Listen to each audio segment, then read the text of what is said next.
You know what we're really talking about here? Malcolm said. All this attempt to control, we're talking about Western attitudes that are 500 years old.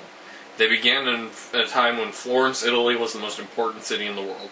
The basic idea of science, that there was a new way to look at reality, that it was objective, and it didn't depend on your beliefs or nationality, that was rational. The idea was fresh and exciting back then. It offered promise and hope for the future, and it swept away the old medieval system which for hundreds of years ruled. The medieval world of feudal politics and religious dogma and hateful superstition fell before science, but in truth, that was because the medieval world didn't work anymore. It didn't work economically, it didn't work intellectually, and it didn't fit in the new world that was emerging. Malcolm coughed. But now, he continued, science is the belief system that is hundreds of years old. And like the medieval system before it, it's starting not to fit the world anymore. Science has attained so much power that its practical limits are becoming apparent. Largely through science, billions of us live on this one small world, densely packed and intercommunicating, but science cannot help us decide what to do with this world, or how to live in it. Science can make us a nuclear reactor, but it can't tell us how not to use it. Science can make pesticide, but it can't tell us not to use it. And our world starts to seem polluted in fundamental ways, air and water and land, because of ungovernable science. That much is obvious to everyone. He sighed. At the same time, the great intellectual justification for science has vanished. Ever since Newton and Descartes, science has explicitly offered us a vision of total control. Science has claimed the power to eventually control everything through its understanding of natural laws. But in the 20th century, that claim became shattered beyond recognition. First, Heisenberg's uncertainty principle set a limit on what we could know about the subatomic world. Oh well, we say, none of us live in the subatomic world. It doesn't make any practical difference as we go through our lives. Then Golden's theorem set a similar limit to mathematics, the formal language of science.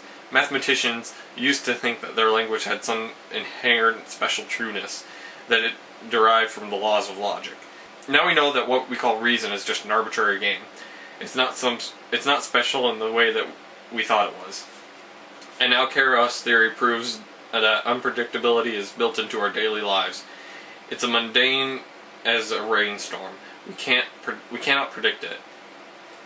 And so the grand vision of science, hundreds of years old, the dream of total control, has died in our century. And with it, much of the justification and rationality for science to do what it does, and for us to listen to it. Science has always been said that it may not know everything, but it will know eventually. But now we see that isn't true. It's an idle boast. As foolish and misguided as the child who jumps off the bridge because he believes he can fly. That's very extreme, Hammond said, shaking his head. We are witnessing the end of the scientific era. Science is like an outmoded system. It's destroying itself. As it gains power, it proves itself incapable of handling that power, because things are going very fast now. 50 years ago, everyone was gaga over the atomic bomb. That was power. No one could imagine anything more. Yet, a bare decade after the bomb, we began to have genetic power. And genetic power is far more potent than atomic power. And it will be in everyone's hands. It will be in the kits for backyard gardeners, experiments for school children, cheap labs for terrorists and dictators, and it will force everyone to ask the same question, what should I do with my power? Which is the very same question science cannot answer. So it'll happen, Ellie said. Malcolm shrugged. A change. What kind of change? All major changes are like death, he said. You can't see to the other side until you're there. And he closed his eyes. So, as you probably guessed, today's video is about science. Mainly, science in the face of blind belief. And I think there's a fundamental difference between understanding science and believing in science. Because for people who understand science, it's not a belief, it just is. For people who don't understand science, it's true because they were taught it in school. So it's as real to them as religion is real to them.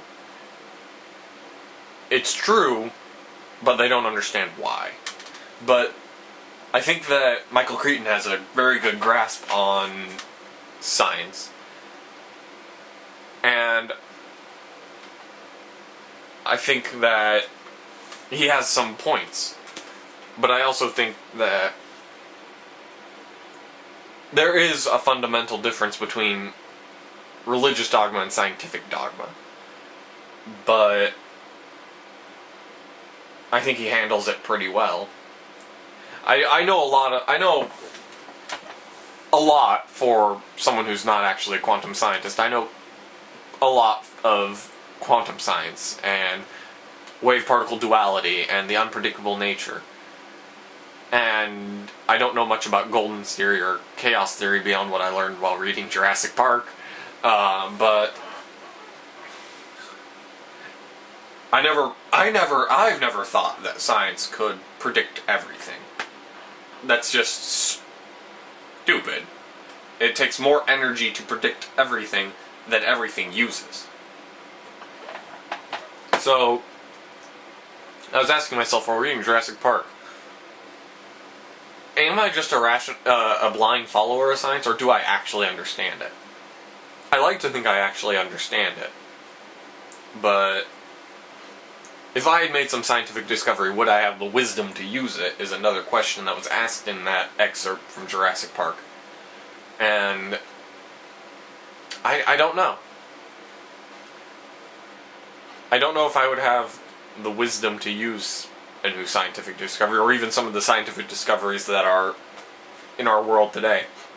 Do you think you'd have the wisdom to use a new... If you had, let's say, the next A-bomb, or an antimatter bomb, I guess, would you use it?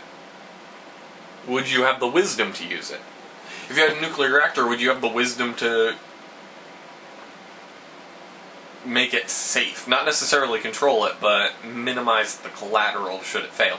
Because control is an illusion that a lot of people cling to.